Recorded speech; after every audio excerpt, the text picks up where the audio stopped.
안녕하세요. 혹시 AI 엔지니어신데, 모델 컨텍스트 프로토콜, MCP라고 들어보셨나요? 이게 좀 생소하실 수도 있는데, 네, 그렇죠. 오늘 저희가 살펴볼 자료들이 바로 이 MCP에 대한 겁니다. 아시다시피 AI 분야는 워낙 빠르게 변하니까 새로운 개념 따라가기가 쉽지 않잖아요. 맞아요. 정말 그렇죠. 그래서 오늘은 이 MCP가 정확히 뭐고, 또 왜 필요하고, 어떻게 작동하는지, 그리고 실제 사례나 조심할 점은 없는지 좀 명확하게 짚어보려고 합니다. 네, 좋습니다. 뭐랄까 딱딱한 기술 문서 읽는 느낌 말고요. 좀 편하게 이야기 나누듯이요. 네, 그 MCP라는 게 결국은 LLM이 외부 도구랑 상호작용하는 방식을 표준화하려는 시도라고 보시면 됩니다. 아, 표준화요? 네, 엔트로픽에서 처음 이걸 제안했고요. 핵심은 제이슨 RPC랑 HTTP 기반의 통신 규약이라는 점이에요. 규약이요? 그렇죠. 혹시 언어 서버 프로토콜, LSP라고 아시나요? 코드 에디터랑 언어 분석 도구 사이의 통신 표준인데 거기서 좀 영감을 받았다고 하더라고요. 아하, 그렇군요. 그럼 이걸 좀 더 풀어보죠. LLM은 기본적으로 자기가 학습한 데이터 내에서만 답할 수 있잖아요. 네, 맞아요. 한계가 명확하죠. 뭐 실시간으로 뭘 검색한다거나 외부 앱을 막 제어하거나 그런 건 못하고요. 그렇죠. 바로 이 한계를 넘으려고 에이전트랑 도구라는 개념이 나온 거고요. 에이전트가 LLM 대신 이 도구를 써야겠다 결정하고 도구는 실제 외부 앱이나 데이터랑 연결되는 통로고요. 네, 근데 기존에는 그 연결 방식이 문제였어요. 예를 들어 랭체인 같은 에이전트 프레임워크를 쓰면 도구마다 다 다른 SDK, 그러니까 소프트웨어 개발 키트를 따로 써야 했거든요. 그럼 도구 만드는 쪽에서도 엄청 번거로웠겠네요. 모든 프레임워크가 맞춰 다 개발해야 하니까. 맞습니다. 결국은 이게 다 비효율이었죠. MCP는 바로 이 문제를 풀려는 거예요. 표준 통신 규약을 만들어서 특정 프레임워크에 얽매이지 않고 어떤 도구든 쉽게 연결하자. 오, 그게 가능해지는 거군요. 네, 자료에 나온 BYOT, Bring Your Own Tools. 내 도구는 네가 가져와서 연결해 써라. 이게 바로 그 개념입니다. 흥미로운데요. 그럼 이게 실제로 어떻게 작동하는 건가요? 작동 원리는 생각보다 간단해요. 먼저 LLM 애플리케이션. 이걸 MCP 클라이언트라고 부르는데 이 클라이언트가 MCP 서버한테 물어봐요. 지금 사용 가능한 도구 목록 좀 줘봐 하고요. 이걸 리스트 툴스 호출이라고 합니다. 네네. 그럼 서버가 답을 주죠. 예를 들면 날씨 정보 알려주는 get weather 도구가 있고 이건 도시 이름이 필요해. 이런 식으로요. 아하, 도구 설명서 같은 거네요. 그렇죠. 그럼 클라이언트는 필요할 때 자, 그럼 뉴욕 날씨 알려줘 하고 특정 도구를 호출하는 거죠. call tool입니다. 간단 명료하네요. 그럼 그 구성 요소는 어떻게 되나요? 클라이언트 서버 말고 또 있나요?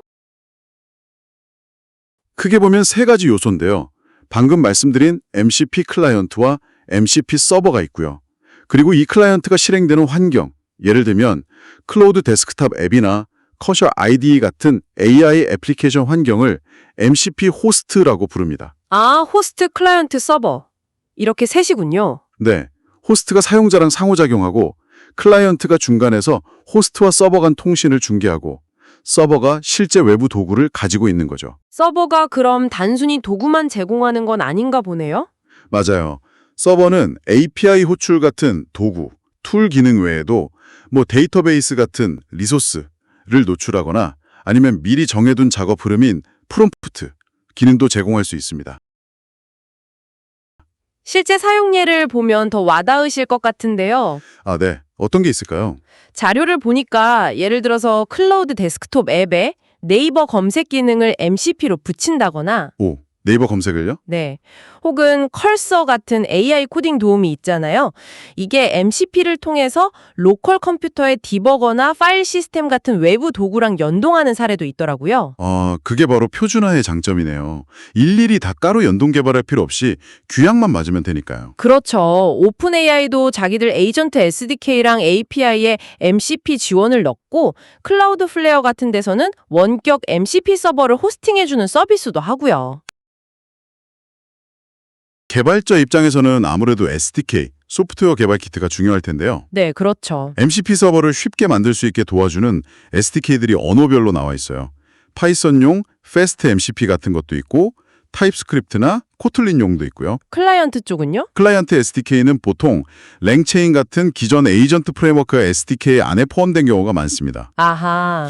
여기서 중요한 포인트는 이게 특정 회사 기술, 예를 들어 엔트로픽의 프레임워크나 모델에만 종속되는 게 아니라는 거예요. 오, 정말요? 네, 예를 들어 랭체인을 사용하면 엔트로픽 모델이 아니라 챗GPT나 제미나이 모델로도 MCP 서버랑 통신할 수 있습니다.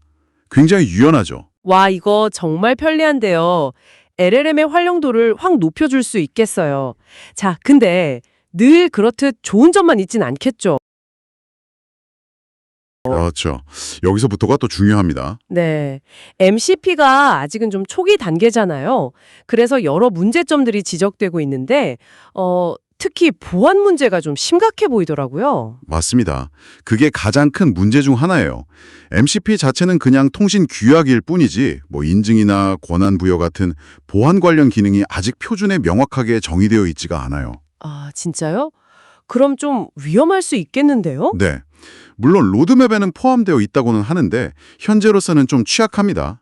그래서 악의적인 MCP 서버를 만들어서 정상적인 도구인 척 이름을 똑같이 지어서 사용자를 속인다거나 이걸 네임 콜리전이라고 해요. 헉, 아니면 서버 설치 파일에 몰래 악성 코드를 심어 놓는다거나 인스톨러 스푸핑, 심지어 서버 코드 자체에 백도어를 씹는 코드 인젝션, 그런 공격들이 가능합니다. 와, 생각보다 심각한데요? 심지어 도구 이름을 비슷하게 만들어서 사용자가 실수로 위험한 도구를 호출하게 유도하는 공격, 툴네임 컨플릭트도 있고요. 도구 설명에 교묘하게 다른 거 말고 이 도구를 우선 사용하세요 이런 문구를 넣어서 LLM의 선택을 유도하는 방식까지 발견됐다고 해요. 이야, 교묘하네요. LLM을 속이는 거군요. 그렇죠. LLM이 설명을 기반으로 도구를 선택하니까요. 사용자 경험, UX 측면에서도 좀 한계가 있다고 하던데요. 네, 그것도 지적되는 부분입니다. 예를 들어 LLM이 파일 삭제처럼 좀 위험할 수 있는 도구랑 그냥 정보 조회하는 단순한 도구를 잘 구분하지 못할 수도 있고요. 아, 그럼 큰일 날 수도 있겠네요. 네. 그리고 불필요하게 도구를 자꾸 호출해서 API 비용만 늘어날 수도 있다는 문제도 있고요. LLM 자체의 한계도 여전합니다. LLM 자체의 한계라면요? 도구가 너무 많아지면 LLM이 좀 혼란스러워하면서 성능이 떨어진다거나 좀 복잡한 도구를 사용하는 성공률 자체가 아직은 좀 낮다는 연구 결과도 있더라고요. 한 연구에서는 16% 수준이라고까지. 16%요? 생각보다 많이 낮네요. 네, 아직은 개선될 부분이 많은 거죠. 자, 그럼 정리를 좀 해볼까요? MCP는 LLM이 외부 도구랑 소통하는 방식을 통일하려는 상당히 유망한 표준 프로토콜인 건 맞는데 네, 잠재력은 분명히 크죠. 하지만 아직 초기 단계라 보안이나 안정성 측면에서는 해결해야 할 과제가 꽤 많다. 이렇게 요약할 수 있겠네요. 정확합니다. AI 엔지니어시라면 이 기술의 가능성을 보면서도 동시에 이런 잠재적인 위험성을 명확히 알고 계시는 게 중요할 것 같습니다.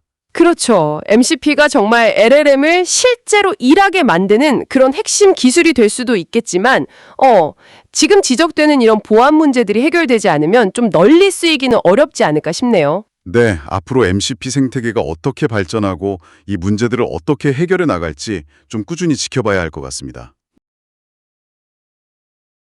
네, 오늘 저희가 분석한 내용들이 MCP를 이해하시는데 좋은 시작점이 되었으면 좋겠습니다.